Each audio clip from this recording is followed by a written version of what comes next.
लेकिन तेजस्वी जी, जैसा कि मैं पहले भी उन्होंने घोषणा की, माई बहन योजना, माई और बहन कौन, माता राजमाता आदरणीय राबड़ी देवी जी और बहन, दो बहनें आ गई हैं, मीसा भारती जी और रोहिणी आचार्य, कई कतार में हैं। यही योजना चलेगा। लेकिन उनको बता दूं कि उनकी सोच की तरह हमारी पार्टी काम नहीं करती है। उनकी सोच अपनी राजनीतिक, पारिवारिक राजनीतिक पर सीमित है। हमारे लिए पूरा बिहार हमारा परिवार है। हर एक वह परिवार जो बिहार में रह रहा है वो हमारा परिवार है और सबकी विकास की चिंता माननीय मुख्यमंत्री जी को है। चार्ज शीटेड हमारे पूर्व उप मुख्यमंत्री तेजस्वी जी के बारे में क्या कहूं।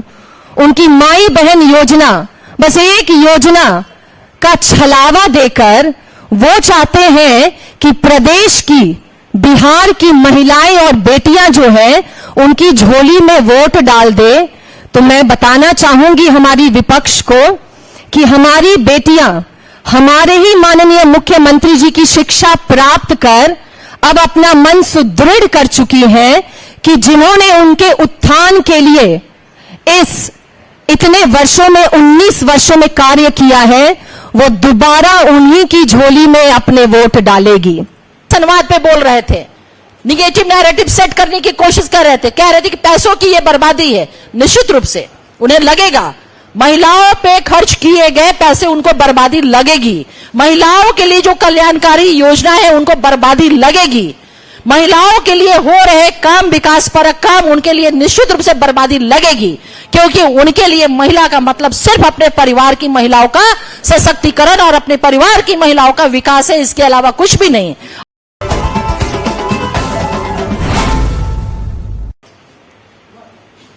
आज हम एक महत्वपूर्ण विषय पे आपके समकक्ष आए हैं और आपका स्वागत करते हैं। कल जिस तरह से माननीय मुख्यमंत्री जी ने महिला संवाद यात्रा को हरी झंडी दिखाई है, वह यात्रा जो पूरे बिहार में 2 महीने तक चलेगा और 70,000 से अधिक जगहों पे वह आयोजन होगा और कुल 2 करोड़ महिलाएं संवाद में हिस्सा लेंगी। और हमारा महिला संवाद यात्रा से हमारी महत्वाकांक्षा यह है कि बिहार में जितनी योजनाएं जो चली हैं, विभिन्न योजनाओं, महिलाओं को मजबूती के लिए, महिलाओं की सशक्तिकरण के लिए, महिलाओं की आर्थिक, सामाजिक, राजनीतिक मजबूती के लिए, जिस तरह से माननीय मुख्यमंत्री जी के दृढ़ संकल्प से आज महिलाओं की दृश्य परिदृश्य जो बदली है उसका जायजा लेंगे और उस जायजे लेने के बाद आगामी समय, आने वाले समय में कैसे और किस तरह से उनकी मजबूती के लिए, आधी आबादी की मजबूती के लिए हम योजनाओं को निर्माण करेंगे। लेकिन जब बात महिला संवाद की हुई तो मैंने देखा कि आज नेता प्रतिपक्ष आदरणीय तेजस्वी यादव जी के पेट में दर्द होने लगा, छटपटाहट बढ़ गई, क्योंकि उनको पता है कि आधी आबादी जहां खड़ी होती है उसका अर्थ होता है कि माननीय मुख्यमंत्री जी के नेतृत्व को और मजबूती देना। लेकिन राजनीतिक महत्वाकांक्षा इस कदर उन पर हावी हो गई है कि कोई भी योजना उनके लिए उनकी राजनीतिक पतन का एक मार्ग समझ में आ रहा है, जिससे वो चिंतित महसूस हो रहे हैं और अनर्गल प्रलाप कर रहे हैं। मैं उनको बता दूं कि उनकी सोच की तरह हमारी पार्टी काम नहीं करती है। उनकी सोच अपनी राजनीतिक, पारिवारिक राजनीतिक पर सीमित है। हमारे लिए पूरा बिहार हमारा परिवार है। हर एक वह परिवार जो बिहार में रह रहा है वो हमारा परिवार है और सबकी विकास की चिंता माननीय मुख्यमंत्री जी को है। लेकिन तेजस्वी जी, जैसा कि मैं पहले भी उन्होंने घोषणा की, माई बहन योजना, माई और बहन कौन, माता राजमाता आदरणीय राबड़ी प्रसाद राबड़ी देवी जी और दो बहनें यहाँ आ गई हैं, मीसा भारती जी और रोहिणी आचार्य, कई कतार में हैं।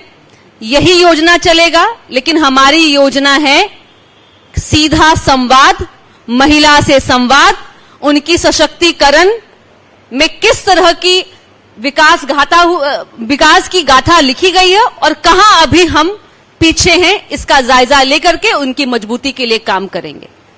लेकिन उन परिवारवादी पार्टी को ये बात समझ में नहीं आएगा।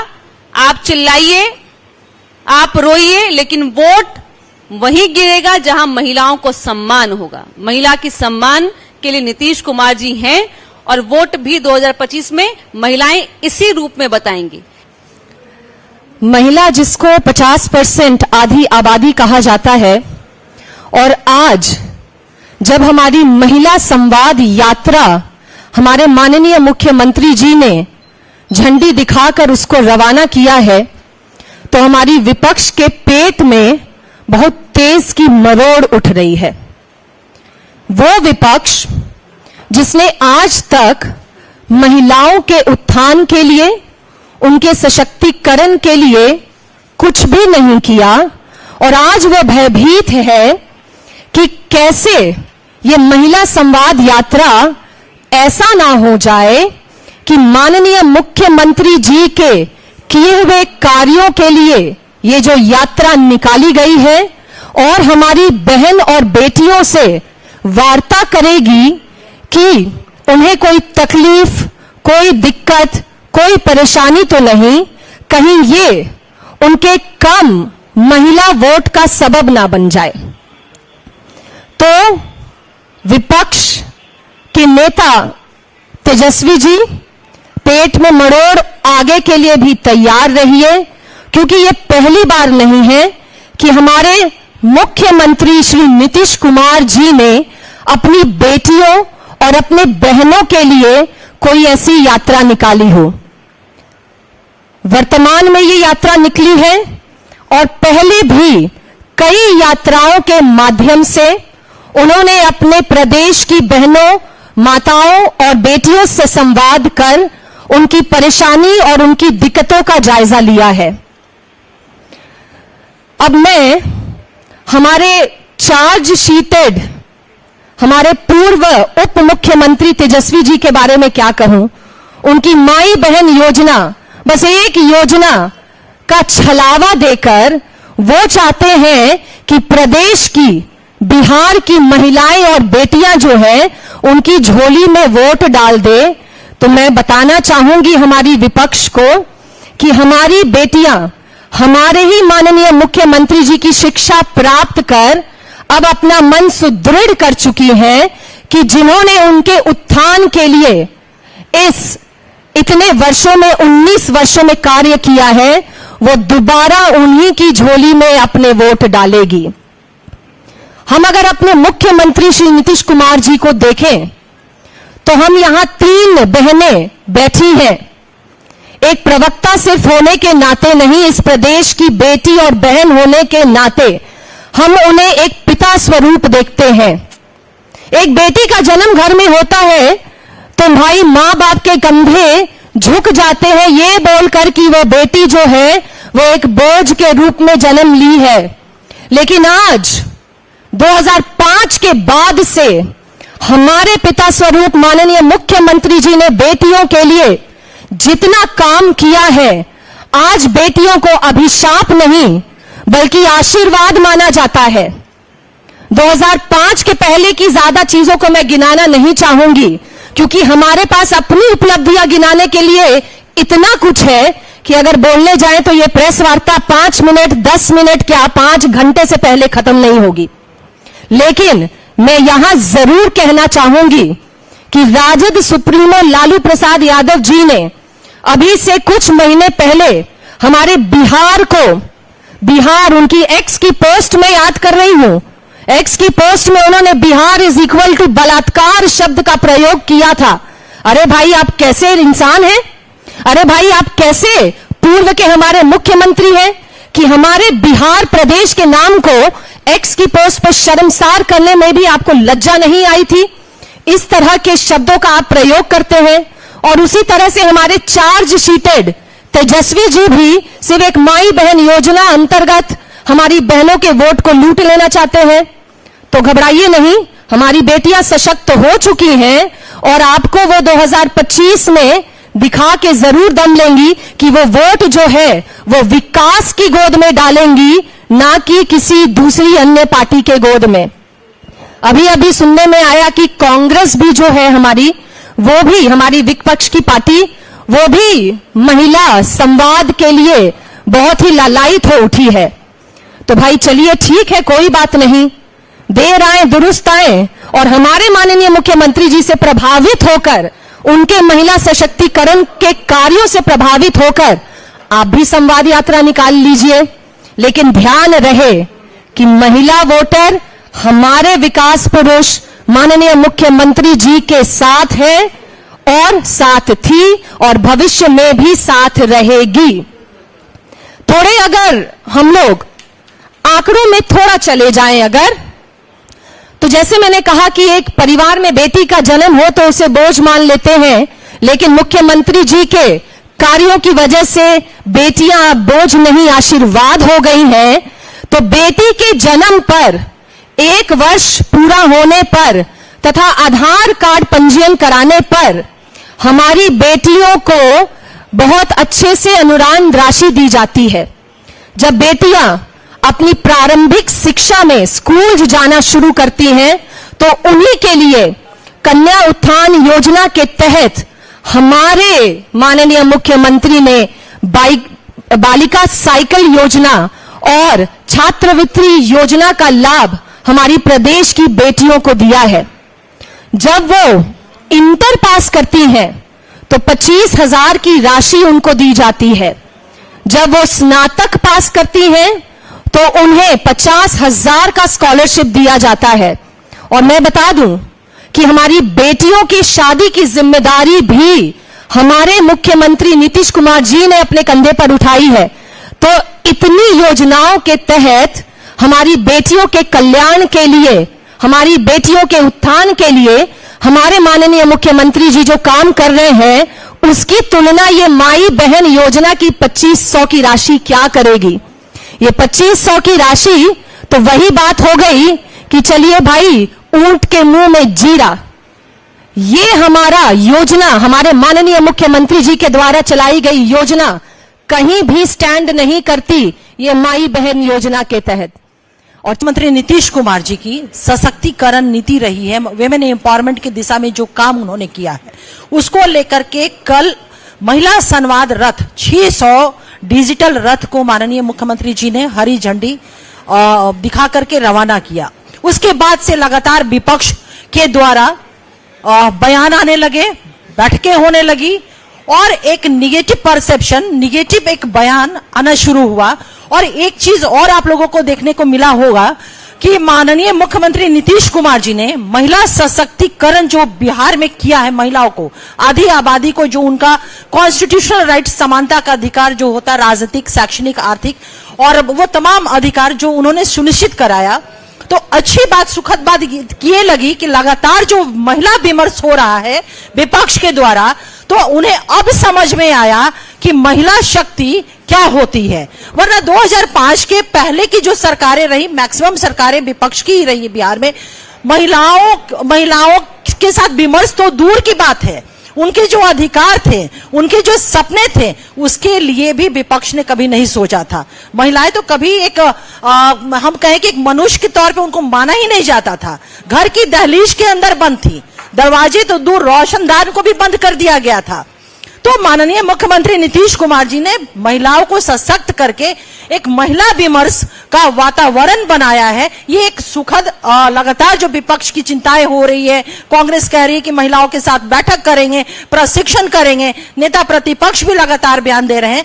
तो हम महिलाएं जो हमारी आगे बढ़ी हैं हर एक सेक्टर में, और साथ ही साथ विपक्ष जिस तरह से विमेन इश्यूज पे विमर्श कर रहा है, तो ये हमारी कामयाबी रही है।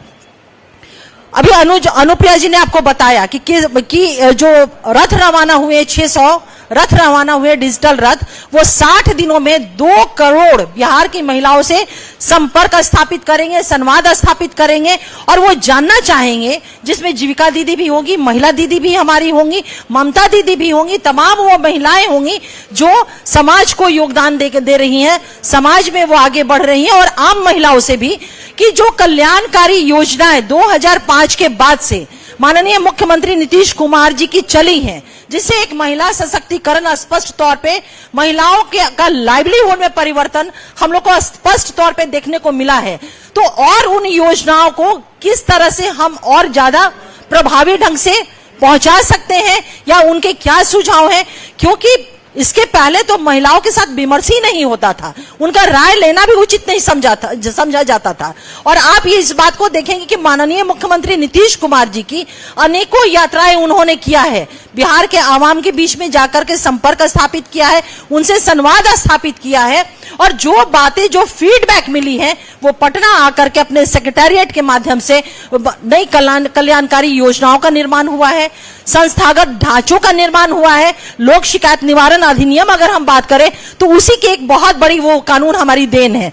तो हमारा ये कहना है कि माननीय मुख्यमंत्री नीतीश कुमार जी ने जो बिहार में विमेन एम्पावरमेंट की दिशा में काम किया है, तो बिहार विमेन एम्पावरमेंट को लेकर के फॉलोअर स्टेट नहीं बल्कि लीडर स्टेट के तौर पे है, और इसके बहुत सारे एग्जाम्पल है। जैसे मैं कुछ आंकड़े आपको देती हूं कि हम कहां कहां लीड किए हैं राष्ट्रीय स्तर पर।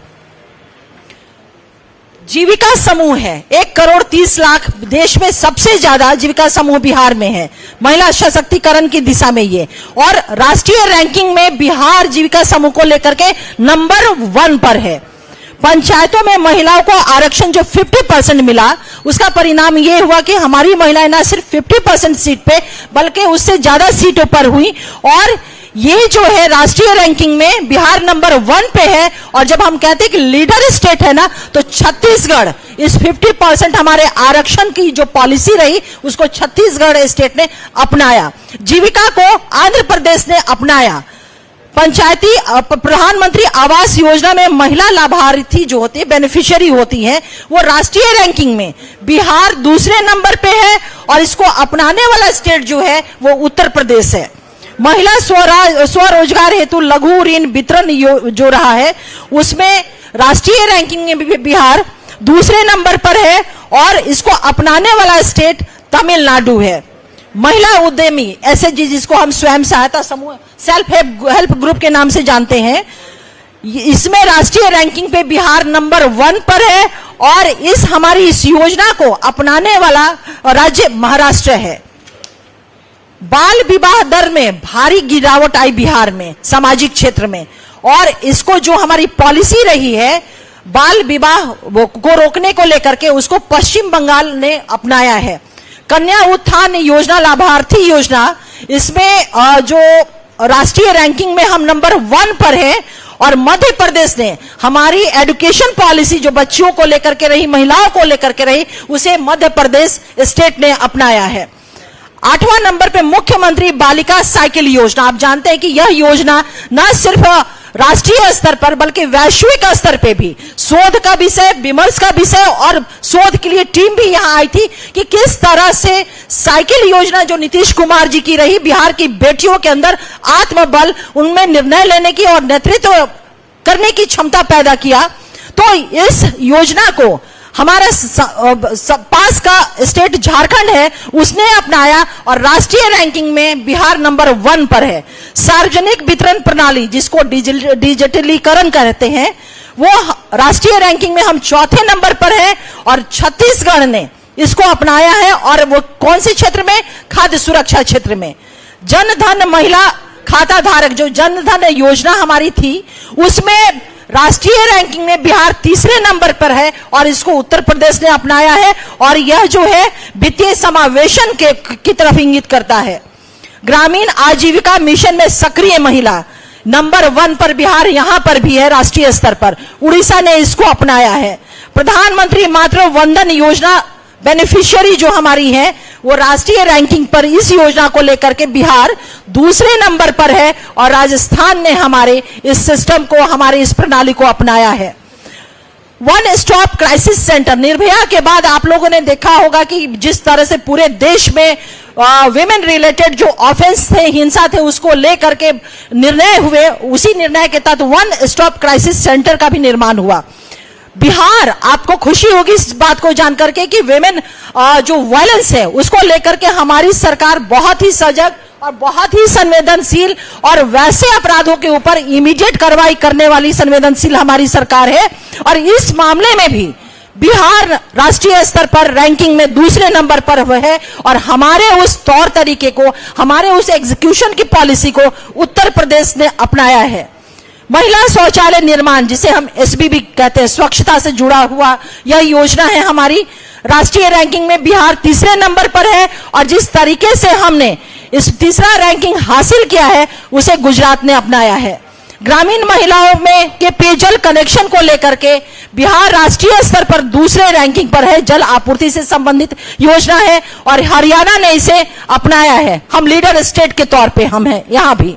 डिजिटल साक्षरता में महिलाओं की भागीदारी जो डिजिटल समावेशन की तरफ इंडिकेट करती है, यह कर्नाटका ने अपनाया है और राष्ट्रीय स्तर पर हम तीसरे नंबर पर है। इसमें दो और है हमारा जिसमें हम लीडर स्टेट के तौर पर राष्ट्रीय स्तर पर स्थापित हुए हैं, वो है पोषण अभियान। लाभार्थी महिलाएं पोषण से जुड़ा हुआ है, ICDS का यह मासिक रिपोर्ट से यह प्राप्त हुआ है और मध्य प्रदेश ने इसे अपनाया है।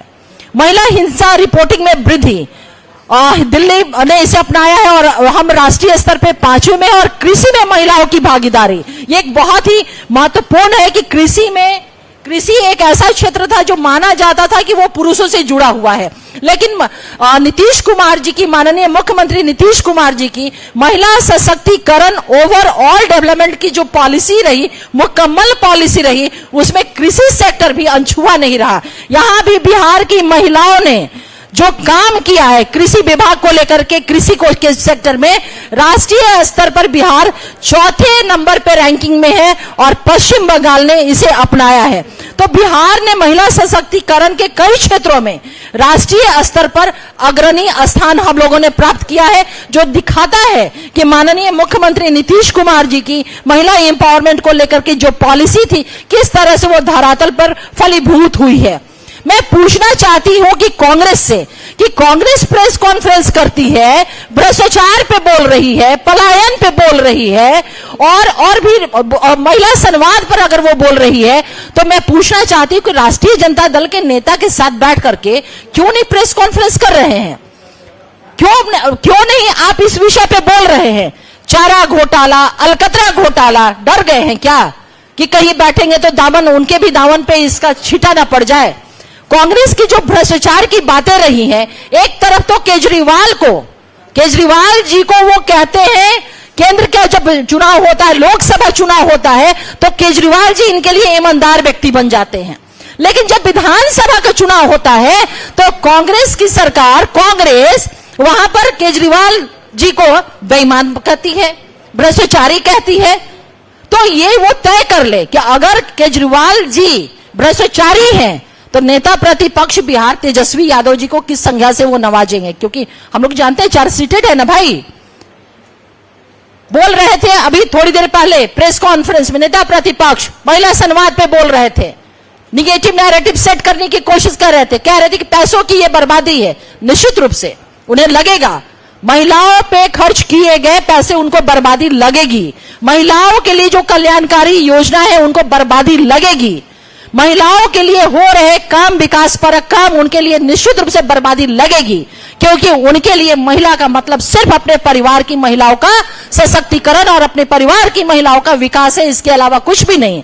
और एक तरफ हमारे माननीय मुख्यमंत्री नीतीश कुमार जी का, बिहार की वो तमाम बेटियां, बिहार की वो तमाम महिलाएं, उनके सशक्तिकरण, अगर वो सभी का सशक्तिकरण होता है तब उनका मानना है कि मैं मानूंगा कि बिहार की तमाम बेटियों और महिलाओं का सशक्तिकरण हुआ।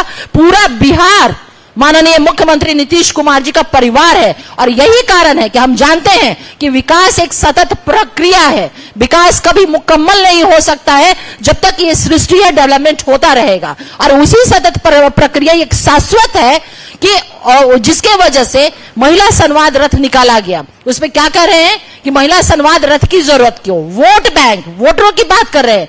माननीय मुख्यमंत्री नीतीश कुमार जी ने कभी भी वोटों की चिंता नहीं की, बल्कि उन्होंने वोटरों की हितों की चिंता की है। और ये कोई कहने की बात नहीं है, ये वेल नोन फैक्ट है, ये स्थापित है, ये साबित सत्य